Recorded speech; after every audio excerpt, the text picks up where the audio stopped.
Bienvenidos, amados hermanos, a esta clase del Nuevo Testamento. Le voy a invitar que abran sus Biblias a Mateo capítulo 7 y queremos leer del versículo 24 al 27.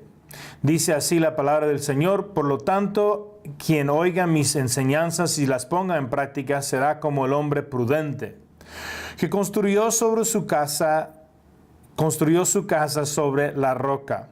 Llovió fuerte, los ríos crecieron, los vientos soplaron y golpearon contra aquella casa. Sin embargo, la casa no se cayó porque estaba construido sobre la roca. Pero el que oiga mis palabras y no las ponga en práctica será como el insensato que construyó su casa sobre arena.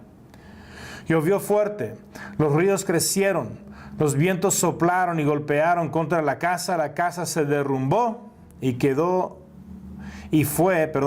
casa se derrumbó y fue todo un desastre. Lo que encontramos aquí en la palabra de Dios es algo interesante, porque tenemos Cristo Jesús terminando el Sermón del Monte. Cristo Jesús está, por decirlo así, es la conclusión. Y este pasaje siempre me era interesante porque por muchos años yo fui constructor y la verdad es que muchas veces nosotros construimos casas sobre arena. Muchas veces, especialmente en las playas y diferentes lugares, se construyen sobre arena o diferentes lugares. Entonces, siempre me era un poco curioso lo que estaba enseñando Jesús en este pasaje. Lo interesante es esto. En aquel entonces, donde Jesús está, había ciertamente muchas montañas y había muchas rocas.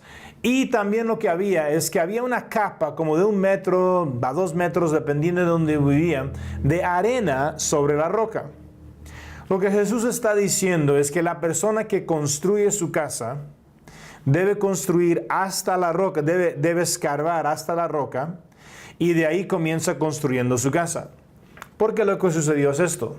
Muchas veces había lluvias y las lluvias venían de repente y eran lluvias fuertes y las montañas y las áreas, y entonces como era arena sacaba toda la arena, y si usted no había ido hasta la piedra para construir su casa, cuando esa arena se fue tu casa. Entonces Jesús nos da a entender que nosotros debemos construir sobre un fundamento, y ese fundamento es importante, y construir sobre algo sólido, algo que va a sostener cuando vienen tormentas en la vida. Lo curioso a veces es que nosotros llevamos este pasaje y hasta tenemos cantos para niños, las cuales nos enseñan que nosotros debemos construir nuestra casa sobre Jesús. Bueno, y ciertamente es buena idea construir su casa sobre Jesús, pero eso no es precisamente lo que Jesús está diciendo.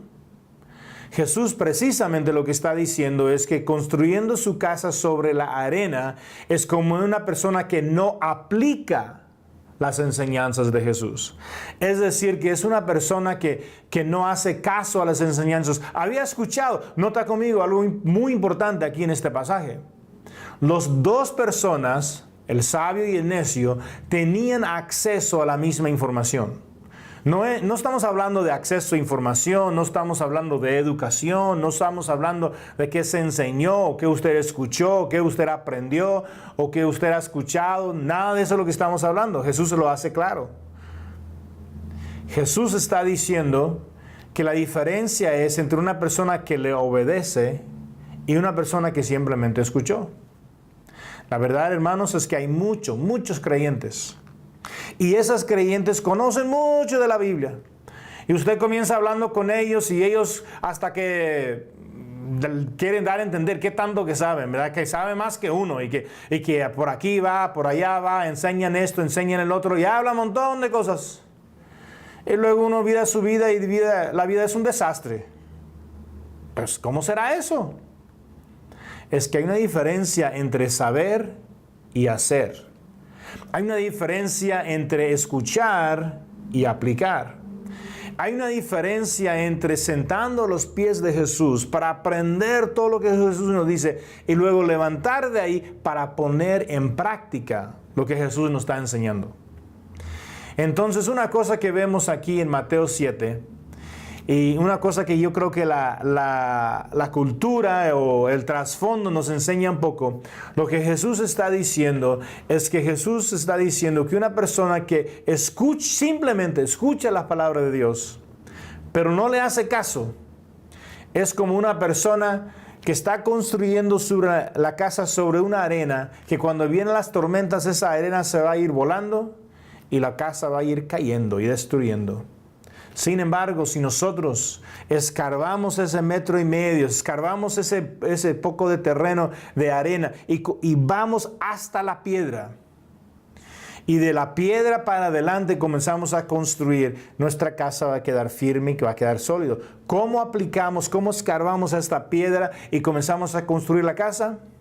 Obedeciendo la palabra de Dios, haciendo lo que Jesús nos dice para hacer. Bueno, hermanos, espero que eso sea algo interesante. Más que nada que sea algo aplicable a la vida, para entender que nosotros, al conocer el trasfondo, conocer lo que está ahí, nos ayuda a entender y captar un poco, tal vez dar un poco más luz, dar un poco más trasfondo a lo que estamos diciendo y entendiendo, y bueno, eso es lo que esperamos. Padre Santo, te doy gracias por el privilegio que tenemos para poder abrir algo en tu palabra, entender algo de tu palabra, y para poder captar un poco lo que tienes para nosotros en este tiempo y el tiempo que se está viendo este video, Señor, que tienes algo para nosotros. Ayúdanos a caminar, a aplicar todo lo que tú tienes, Señor, para nosotros. Gracias te damos en nombre de Cristo Jesús. Amén. Bueno, ahora vamos a ir a la clase y hablar un poco sobre el Nuevo Testamento.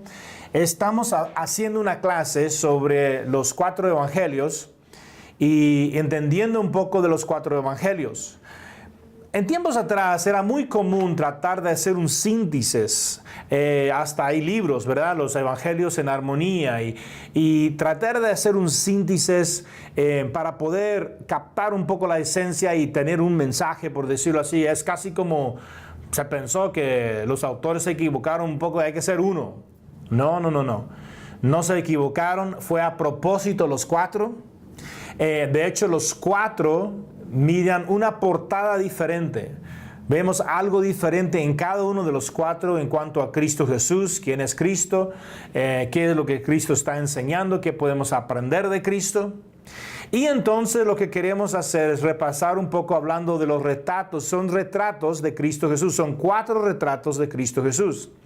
Los primeros 3 lo llamamos los evangelios sinópticos, es decir, que los primeros 3, Mateo, Marcos y Lucas, tienen bastante en común. Y por eso lo llamamos los sinópticos. Y luego, una cosa que podemos ver, por ejemplo, el Juan es bastante diferente. El libro de Juan es bastante diferente de los demás. Se han dicho que tiene más de 93% material totalmente diferente de los otros 3. Lo curioso es esto. Es a través de los libros de Juan que sabemos el ministerio de Jesús, qué tan largo fue, más o menos el tiempo de 2 años y medio a 3 años y medio. Eso agarramos de Juan. ¿Por qué? Porque Juan menciona las fiestas y las Pascuas. Entonces sabemos que cuando él habla de una Pascua y otra Pascua y de los años, entonces estamos sabiendo de las fiestas que él está hablando de diferentes años que cubren ahí.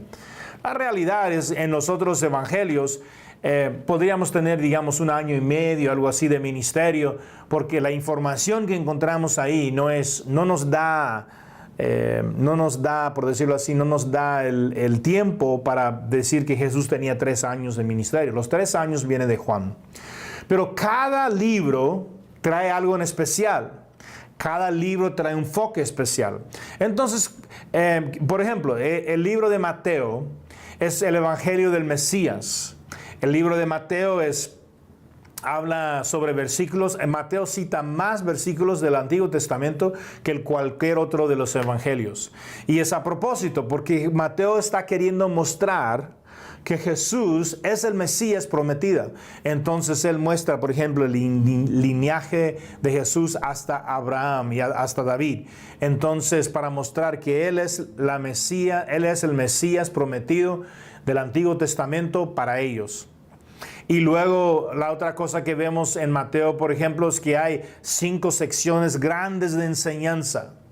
Y Mateo más que nada es el libro más estructurado. Por las enseñanzas hay narrativa, luego hay una enseñanza y así va el libro de Mateo. Bueno, vamos a entrar mucho más en eso en los días que vienen, pero eso es el libro de Mateo. El libro de Marcos, perdóname. El libro de Marcos, por ejemplo, es el libro del Evangelio del Hijo de Dios que sufre. Es el Hijo de Dios que sufre, es el siervo que vino por parte de Dios y Él es la persona que sufre y que está sufriendo y moviendo. Y la cosa de Marcos es más dramático, también Marcos es mucho más rápido. Marcos, una palabra en Marcos que se habla es inmediatamente y entonces hay mucho movimiento en Marcos. De hecho, en Marcos no tiene ninguna enseñanza más largo de un capítulo. Mateo, por ejemplo, tiene enseñanzas de 3 capítulos. El Monte del Monte es capítulos 5, 6 y 7. Y luego entramos en los capítulos 22, 23, 24, 25, donde hay enseñanzas de Jesús. Entonces, lo que encontramos aquí en Marcos es un libro que nos da otra portada, otra imagen, otra vista, otro punto de vista, por decirlo así, del ministerio de Jesús. Lucas, por el contrario, es algo también diferente. Lucas está mostrando que Jesús es el Evangelio y Salvador de todos, de todo el mundo. Además, Jesús es la persona para la gente que está aislada, para la gente que está menospreciado, para la gente que no está aceptado para la sociedad, para la gente que la gente religiosa habían echado a un lado. Lucas muestra que Dios tiene interés, Jesús tiene interés en esas personas. Habla con los fariseos, Jesús alcanza a las personas que el cobrador de impuestos. Jesús permite a una mujer que se siente a sus pies y escucha. Eso fue algo radical en ese tiempo para los rabís. Entonces, el trato de mujeres, el trato de las personas que son considerados los pecadores, los aislados de la sociedad, los que están al lado de la sociedad, los rechazados por la gente demás. En Lucas muestra que Jesucristo es el Salvador de ellos y que Dios se preocupa de ellos. Dios tiene un amor especial para ellos y se muestra a través de la vida de Jesús. Lucas es un poco más temático que los otros libros. Por ejemplo, de Marcos más dramático, Lucas más temático. Y cuando llegamos a Juan es un libro que el Evangelio de Juan revela a Cristo Jesús como el divino Hijo de Dios que revela al Padre. Cristo Jesús es el Evangelio del divino Hijo que revela al Padre. Entonces Juan está mostrando que Jesús es el Salvador del mundo. El propósito de Juan es mucho más teológico. Entonces Mateo es más estructurado, Marcos más dramático, Lucas más temático, Juan es más teológico. Juan está claro, muestra claramente Jesús es el divino Hijo de Dios. Tal vez es una razón que Juan es echado más que nada por muchos teólogos liberales, teólogos que no son creyentes, y porque Juan es tan claro que no se puede equivocar que Jesús es el divino Hijo que revela al Padre. Déjame mencionar una cosa, por ejemplo. Vamos a entrar más en esto cuando entramos en Juan, pero nomás una cosita que mencionamos aquí.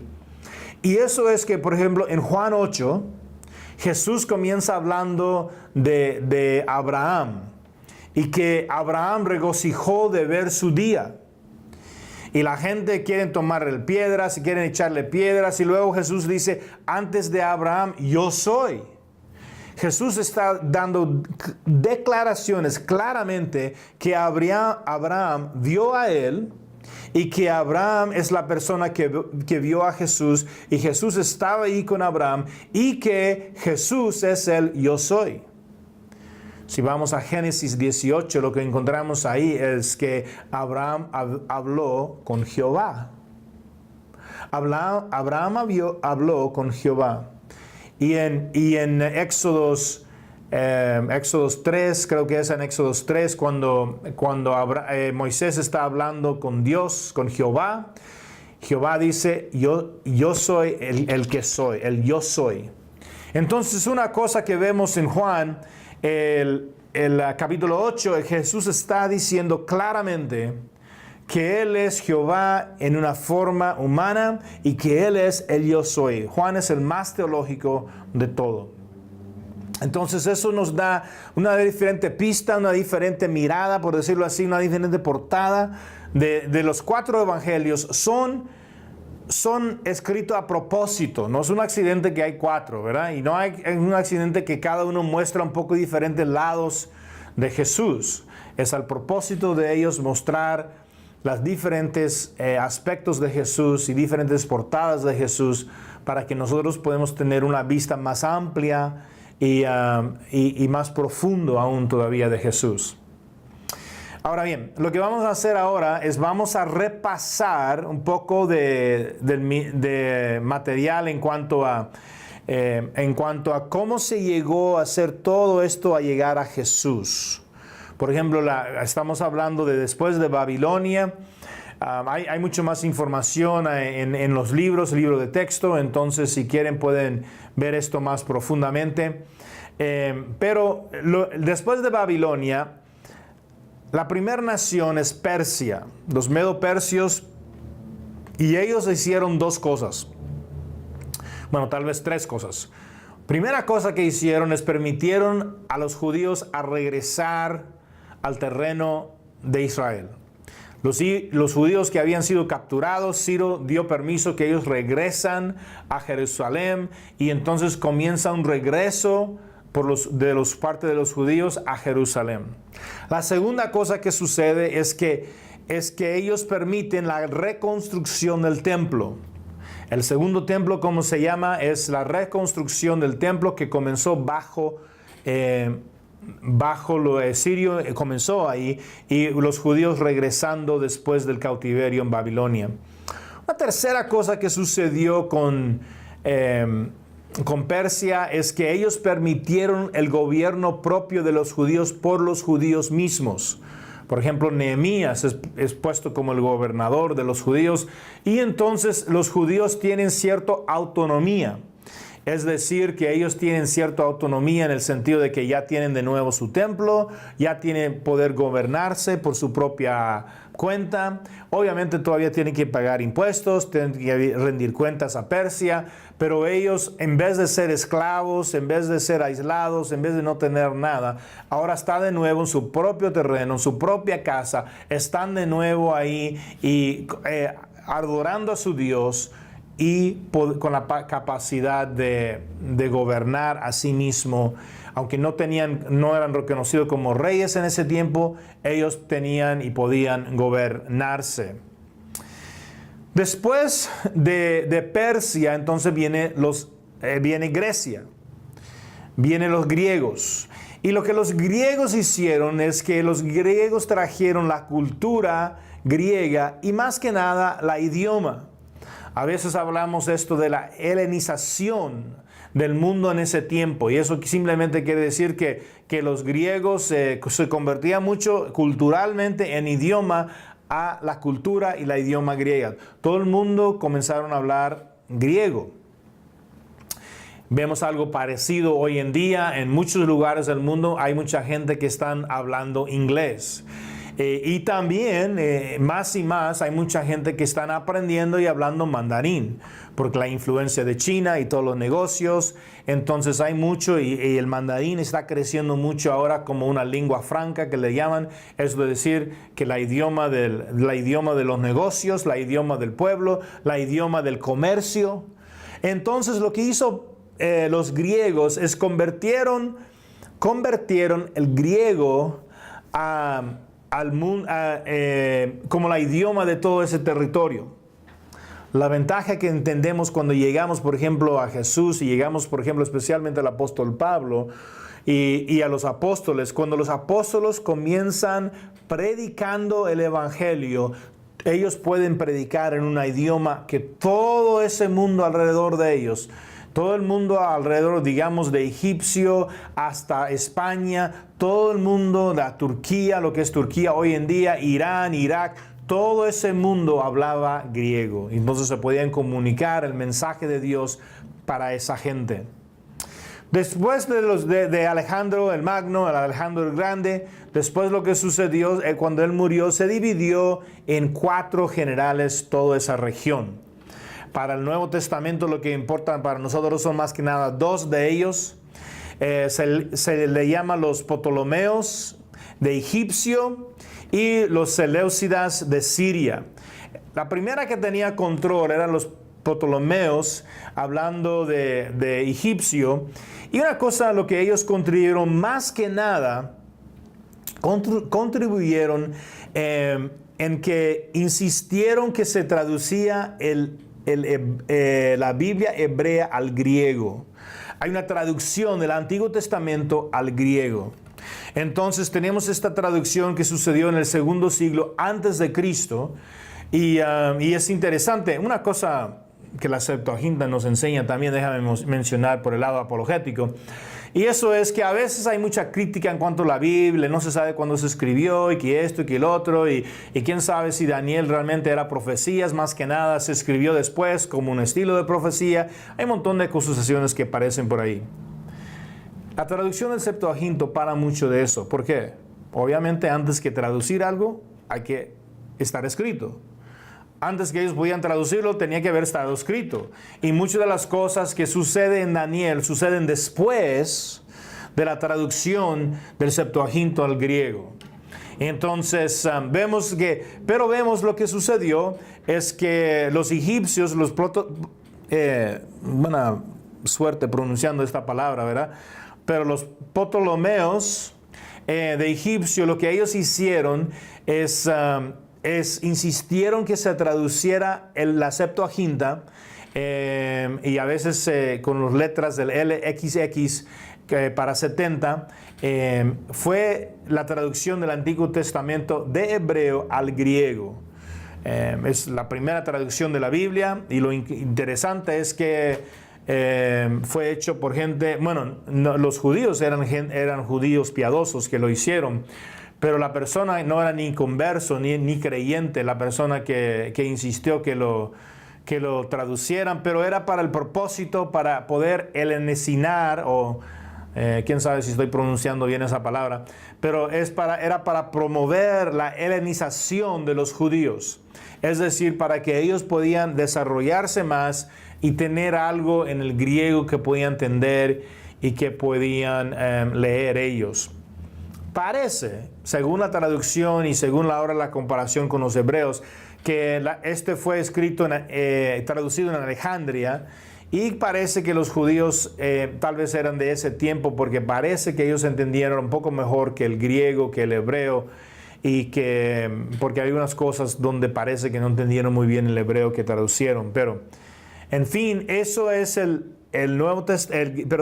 griego.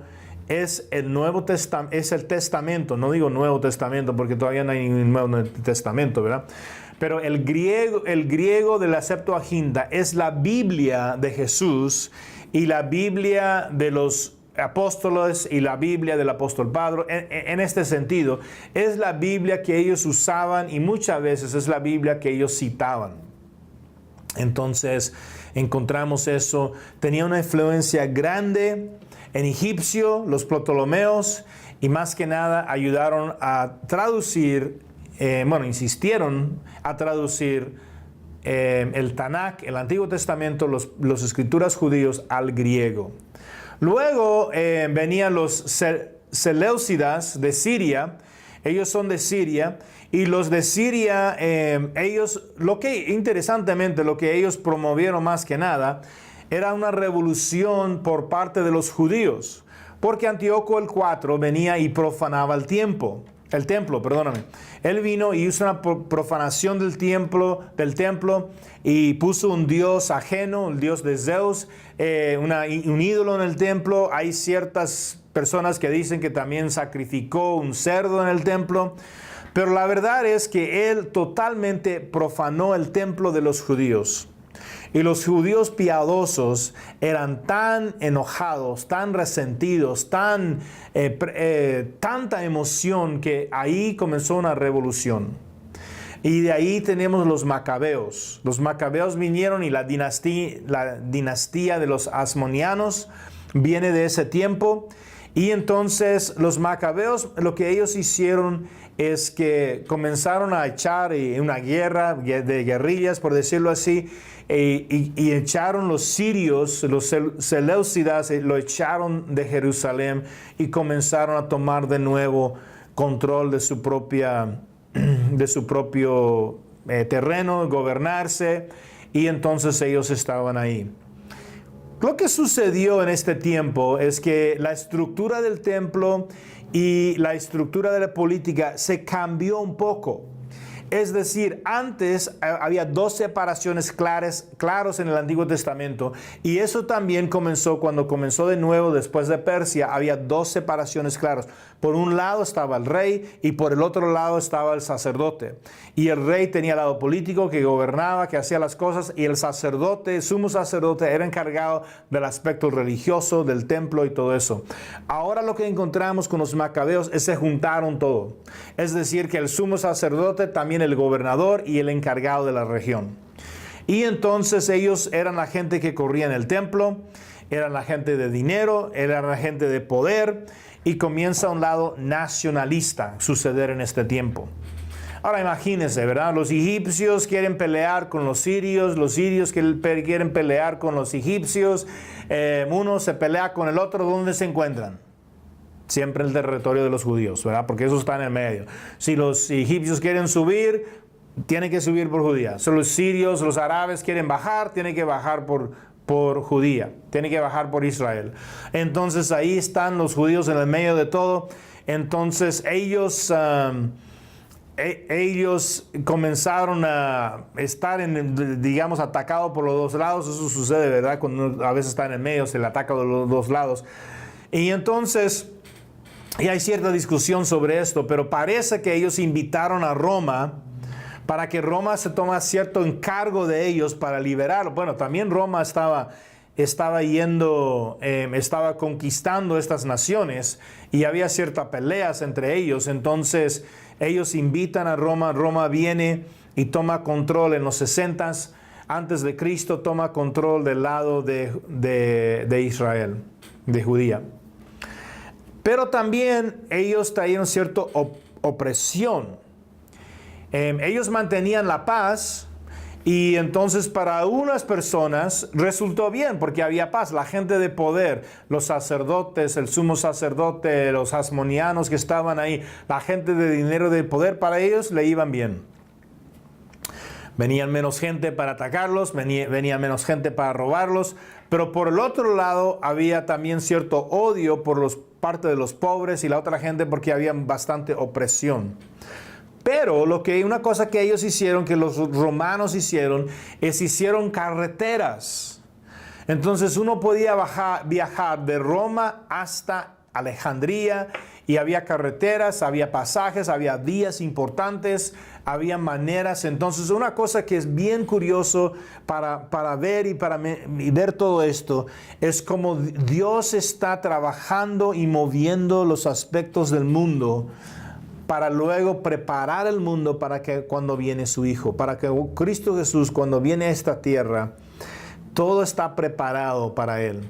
Los persios habían permitido la reconstrucción del templo, el gobierno por el lado de los judíos. Los griegos trajeron un poco de la cultura y la idioma.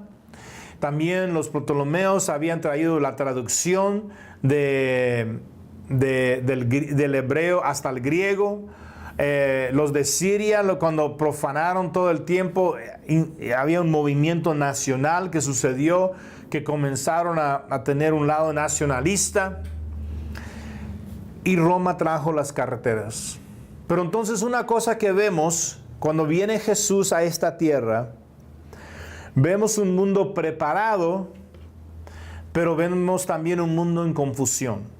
Es decir, que había muchas peleas, muchas guerras, había mucho tiempo de peleando, y Herodes, por ejemplo, y quién gobierna esto, y quién gobierna aquello, y diferentes generales peleándose. En medio de eso había impuestos, en medio de eso había para los judíos, muchos judíos, los paganos que estaban invadiendo su tierra. Entonces había cierto lado de los judíos que vivían bien, ellos estaban bien. Los saduceos, el Sanedrín, las personas que corrían el templo y le gobernaban ese tiempo, los ricos, por decirlo así, ellos estaban más o menos bien. Los otros lados, que había opresión, había terrenos, había diferentes cosas, ellos están buscando, tienen una esperanza en un Salvador, un Mesías que va a librar a ellos de toda esta presión. También tenemos gente entonces, cuando hablamos de los judíos y las personas en ese tiempo, entonces había personas que estaban contentos, habían personas que estaban desanimados, habían personas que eran revolucionistas, que querían cambiar, eran los terroristas, por decirlo así, considerados por parte de Roma ciertamente los terroristas de ese día, según ellos los libertadores de ese día. Siempre depende del punto de vista de uno, ¿no? Y entonces vemos, ese era un mundo con bastante conflicto, con bastante odio, bastante, por un lado, por el otro lado, gente viviendo bien, estaban contentos en Israel. Y entonces también gente esperando un Mesías, gente no queriendo cambios. A ese mundo vino Jesús. Durante de estos tiempos, de los años antes de Cristo, comenzaron a surgir varios diferentes grupos. Y entonces queremos hablar brevemente de algunos de esos grupos. Uno de los grupos es los saduceos. Los saduceos eran personas que no creían en lo supernatural, no creían en milagros, no creían muchas cosas. Lo que ellos creían más que nada eran los ritos religiosos. Hacer cosas de cierta manera, hacer cosas de cierta... hacer cosas conforme a la ley, conforme a la tradición. Ellos tenían su propia tradición. Lo curioso para mí es que para muchos, yo creo que hay muchos saduceos contemporáneos en el mundo supuesto cristiano, por decirlo así. Porque hay mucha gente que, bueno, ellos creen en Dios y ellos hacen las cosas y creen en las tradiciones de las iglesias y creen en cierta manera de hacer cosas y cierta forma de hacer cosas, pero realmente ese milagroso, transformadora, ese Dios que hace milagros, ese Dios que convierte agua en vino, ese Dios que camina por agua, ese Dios que es capaz de multiplicar panes, bueno, eso ya sabemos que eso fue tiempos atrás y es decir que ellos no lo creen en eso hoy en día. La verdad es que hay muchos hoy en día que parecen los saduceos de aquel entonces. Otro grupo que vemos eran los fariseos. Los fariseos eran más contemporáneos, por decirlo así. Ellos estaban más dedicados a la innovación. También muchos de ellos querían echarle a Roma fuera de su país. Los saduceos, muchos de los saduceos estaban involucrados en el templo. Por otro lado, los fariseos estaban involucrados en las sinagogas. Las sinagogas es el nombre, digamos así, para la iglesia local de los judíos. Era donde ellos enseñaban la palabra de Dios, donde ellos leían Moisés y los profetas, ellos tenían los cultos, por decirlo así. No sacrificaban en las sinagogas, tenían que ir hasta el templo en Jerusalén para sacrificar. Pero los fariseos eran personas dadas a enseñar la palabra de Dios, dados a enseñar las tradiciones de los ancianos, dados a enseñar Moisés y los profetas. Y eso se hacía en las sinagogas. Otro grupo que también sucedió en ese tiempo eran las escribas. Las escribas eran considerados como los maestros de la ley. Ellos eran las personas que copiaban la Biblia. Y estudiaba y escudriñaba y se metía profundamente. Y ellos eran las personas, por decirlo así, los teólogos doctorados en aquel entonces eran las escribas. Pero ellos estudiaban, pero también hacían la tarea de copiar. Recuerdan que no había impresoras, ¿verdad? En ese tiempo, no había computadoras en ese tiempo, no había teléfonos, ni tabletas, ni nada para que uno puede mirar y ver lo que estaba ahí en las escrituras. Solo lo que había era copiar a mano. Es un trabajo bastante interesante y es un trabajo bien difícil, es un trabajo bien meticuloso, es decir, que bien detallado, tal vez detallado, bien, es un trabajo que requiere mucho tiempo y requiere mucho trabajo y muchos esfuerzos. Y la verdad es que ellos han encontrado, ellos tenían algo, una especie de hacer las cosas que era bien interesante.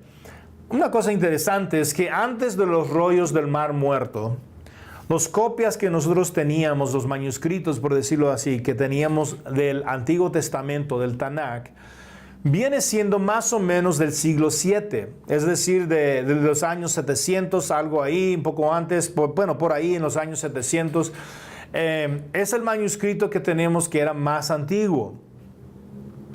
Y entonces mucha gente a veces alega, no, es que se ha cambiado mucho, lo copiaron, lo cambiaron, hicieron un montón de cosas. Y lo curioso es esto, con los rollos del Mar Muerto, que son unos siglos antes de Cristo, entonces en esos rollos comenzamos a ver que, por ejemplo, Isaías es muy parecido al Isaías que tenemos hoy en día. Casi algunas cositas, digamos, de la puntuación, algunas cositas, pero en la esencia de Isaías, el contenido de Isaías es bastante parecido. Entonces vemos como Dios ha ido protegiendo, por decirlo así, su palabra y para que sea fiel para nuestros tiempos. Y los escribas tenían un papel muy importante para eso. El otro grupo que está ahí es el Sanhedrín. El Sanhedrín era compuesto de fariseos, escribas, saduceos. El Sanhedrín son los 70 que eran los encargados del gobernador, por decir, el concilio que gobernaba Israel. Ellos son las personas que condenan a Jesús a muerte. Ellos son las personas que gobernaban todo Israel. Las decisiones, por decirlo así, eran los del Sanhedrín. Otro grupo que vemos entonces luego son los esenios. Los esenios eran personas que eran los piadosos, por decirlo, de la gente. Ellos eran como los Amish, digamos así, de hoy en día. Es decir, que ellos vivían aparte, ellos eran la comunidad de Qumran, ellos formaban esa parte, ellos estaban aislados, ellos no querían contaminarse con la sociedad y con lo malo de toda la política que estaba en Jerusalén. De hecho, ellos comenzaron a sacrificar y a hacer sus propios sacrificios en su propio terreno, porque decían que los de Jerusalén se había profanado tanto y la gente ni creían, entonces ¿para qué iban a ir hasta allá para poder participar en esos? Ellos, los esenios, eran como los tal vez fundamentalistas de hoy en día. Es decir, ellos son las personas que querían apartarse del mundo y vivir aislado. Y entonces eso eran los esenios. Ahora los esenios eran principalmente hombres. Tenía que ser un hombre para ser parte del grupo. Y entonces ahí están esenios. Otro grupo que vemos son los celotas. Las celotas. Y las celotas son las personas que eran los revolucionarios, eran las personas que querían echar fuera a Roma, eran los que batallaban políticamente, pero ellos eran personas que eran los guerreros, por decirlo así, los terroristas, los libertadores, como quieres ponerlo. Ellos vienen siendo un poco de la herencia, por decirlo así, de los macabeos, en el sentido de querer tratar de sacar a Roma y sacar a todo de Israel y tener su propio terreno. Esto es importante porque hay un celota que es un discípulo de Cristo Jesús. Y luego son los herodianos. Los herodianos se encuentran unas veces en las Escrituras, más que nada son la gente que apoyaban los Herodes. Habían unos cuantos Herodes, Herodes el papá y también abuelo en los tiempos de Jesús, y luego los hijos y un nieto en los tiempos del ministerio de Jesús. Cuando Jesús nació y cuando Jesús comenzó su ministerio, había unos grupos de herodianos que apoyaba a los Herodes y apoyaba a los que estaban en el poder político. Están mencionados algunas veces en los evangelios. Ahora vamos a los lugares que vemos. Lugares significativos, por decirlo así. Y ciertamente tal vez se debe incluir algo de la geografía aquí, porque Jesús ministró más que nada en el área de Galilea, sobre el lago de Galilea. Tal vez unos 70-80% de su ministerio era en ese área. Y luego hizo algunos viajes a Jerusalén, donde también obviamente ministró, donde murió, resucitó. Y de ahí en Jerusalén fue donde comenzó la iglesia. Entonces, pero más que nada pensando en lugares, pensamos en, por ejemplo, los templos. El templo, no había los templos, había solamente un templo. El templo, y ahí es donde hacían los sacrificios. Ahí debe ir un judío piadoso, debe ir 3 veces al año para poder hacer los sacrificios y hacer las fiestas. Una cosa que había sucedido en el templo en ese tiempo es que ya habían cambiado, que ellos tenían que comprar los pájaros, que tenían que cambiar dinero. Realmente era un abuso increíble en cuanto a la gente popular, por decirlo así, por parte de la gente que controlaba en el templo. Entonces, eso es el templo donde hay sacrificios, pero donde iban los judíos piadosos para poder celebrar las fiestas para Dios. Luego tenemos las sinagogas. Como mencionamos, las sinagogas es, por decirlo así, la iglesia local. La iglesia local, la iglesia en el barrio, en el área. La sinagoga tenía que tener la sinagoga tenía que tener 10 judíos varones, tenía que tener 10 varones para poder juntar y ser una sinagoga. Había un tiempo que al lado de mí vivía un judío y él tenía 4 hijos, y cuando él iba a la sinagoga, el rabí siempre le llamaba y decía: hey, trae sus hijos para que podamos congregarnos, porque si no habían 10 varones, entonces ellos no podían, técnicamente no era considerado como una reunión oficial o una reunión de la sinagoga. En el ministerio de Jesús hay otros 2 lugares que son bien importantes. Cuando hablamos del campo, y esto incluye lagos de Galilea, las áreas alrededor de Galilea, las montañas, entonces encontramos el campo, incluyendo los lagos, el lago de Galilea, e incluyendo todo ese movimiento que Jesús hizo alrededor. Varias veces Jesús predica de un barco en el medio del lago, al lado del lago. Entonces hay muchas cosas que están sucediendo ahí. Y también, sin olvidar los caminos. Hay algunos que hablan de Jesús como un rabí peripateo, le llaman, y es decir, una persona que caminaba, una persona que enseñaba mientras que caminaba. Y eso vemos muchas cosas. Las enseñanzas de Jesús eran en lugares afueras, aislados o en el camino. A veces nosotros peleamos mucho hoy en día de dónde debe ser y dónde debe estar el púlpito y dónde debe ser esto y lo otro, y si estar sentado, parado, y un montón de cosas, ¿no? El mensaje más popular, quién sabe, más famoso, podemos decir así, mensaje más famoso de Cristo Jesús, el Sermón del Monte, ¿dónde fue? En un monte. Fue a un lugar. Jesús, ¿cómo estaba? Estaba sentado. Yo sé que las películas tienen a él caminando y hablando y enseñando mientras que camina, pero el texto bíblico dice que él sentó y enseñó, y la gente venía alrededor de él y él se sentó, y eso era común en esos días. Los rabíes sentaban y enseñaban.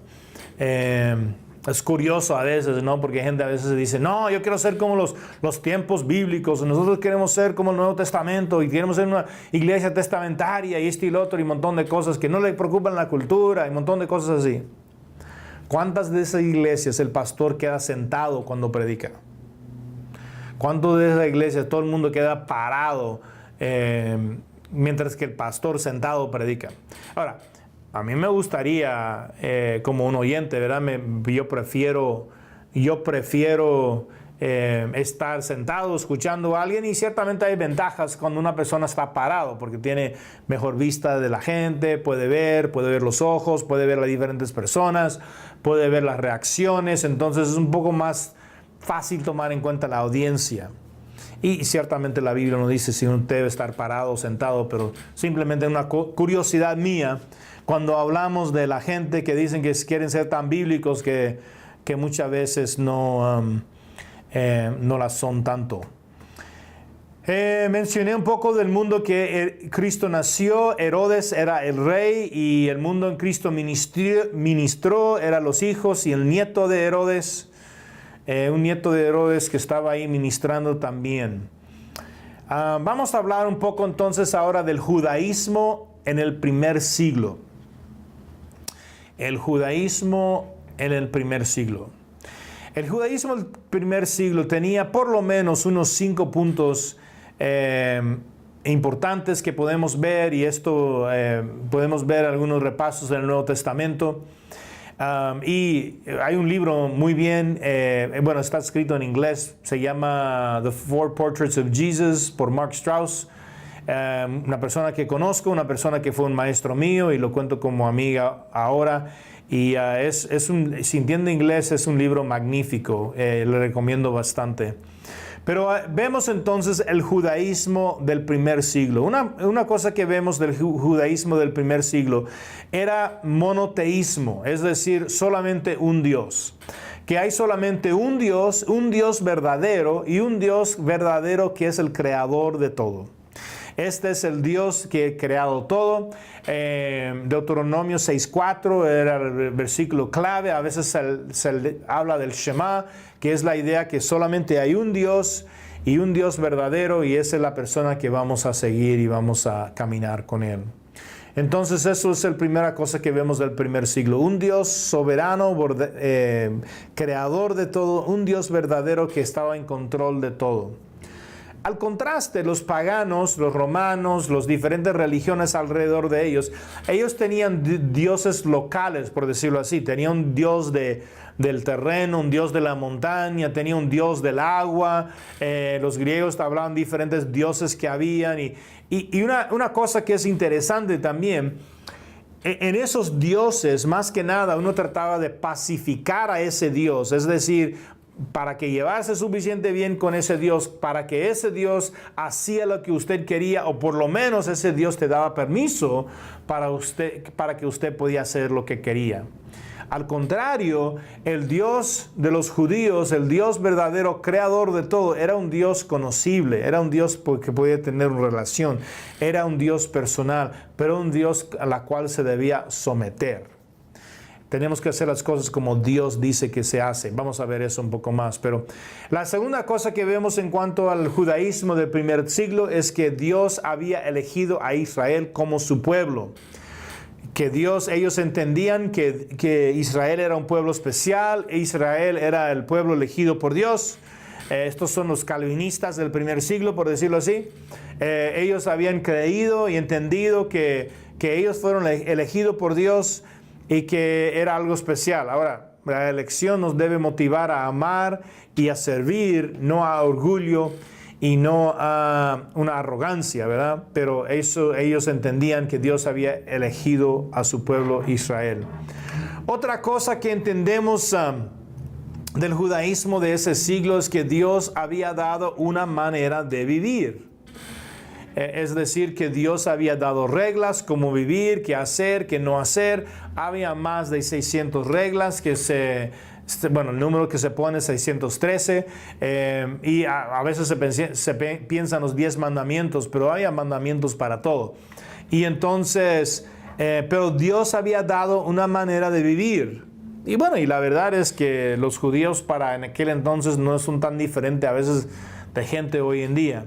Si usted va a la iglesia, si usted asiste a los cultos, si usted diezma, usted es un buen cristiano. En aquel entonces era parecido. Si usted iba a la sinagoga los sábados, bueno, los sábados era muy importante guardarlo. Si usted guardaba el sábado, si usted hacía los festivales y iba a los sacrificios al templo y usted diezmaba, usted era un buen judío. Bueno, y también se circuncidaba, usted era un buen judío. Entonces ellos tenían una manera de vivir y se preocupaba por seguir las reglas y la manera de vivir. Otro principio que vemos del judaísmo del primer siglo es que Dios había dado a ellos un terreno. Había un terreno y el enfoque es en el templo en Jerusalén, donde había los sacrificios, festivales, donde la gente iba y viajaba. Recordamos la historia de Jesús cuando tenía 12 años, que toda la familia bajaba para el festival y luego regresaban. Entonces Dios le había dado un terreno. Parte de eso continúa hoy en día entre el pleito de Palestina. Es que los judíos entienden y creen que Dios le había dado un terreno y ese terreno es de ellos. Entonces, eso era un pensamiento muy importante. Otra cosa que comenzó a suceder en el judaísmo del primer siglo, especialmente, digamos, en las sinagogas y alrededor de Jerusalén, y eso es que comenzó a tener una esperanza para el futuro. Que iba a venir un Mesías, que cosas iban a ser mejor, que podíamos vivir mejor, que podíamos mejorar nuestra realidad. Y entonces ahí venía varios grupos que hemos mencionado, los zelotes y las otras personas que comenzaron a tratar de trabajar para ese futuro, pero tenían una esperanza para el futuro. Aunque los saduceos y la gente encargada del templo no querían cambiar mucho porque ellos vivían bien, bastante bien vivían ellos y no querían mucha gente. Pero digamos el pueblo en sí, el pueblo aislado, el pueblo a los márgenes, el pueblo en las ciudades afuera de Jerusalén, ellos sí tenían una gran esperanza para el futuro. Entonces eso es un poco que vemos en cuanto al judaísmo en el primer siglo. Ahora bien, vamos a continuar a hacer unas cosas. Vamos a regresar tal vez en otra clase para esto y vamos a repasar un poco. Bueno, ahorita vamos a tomar tal vez un breve break y entonces si quiere agarrar una agua, por lo menos yo necesito agarrar agua. Y luego vamos a regresar y hablar de unos estudios críticos de los documentos de los evangelios. Hay algunas cosas muy importantes reconocer y vamos a hablar de estos ahorita.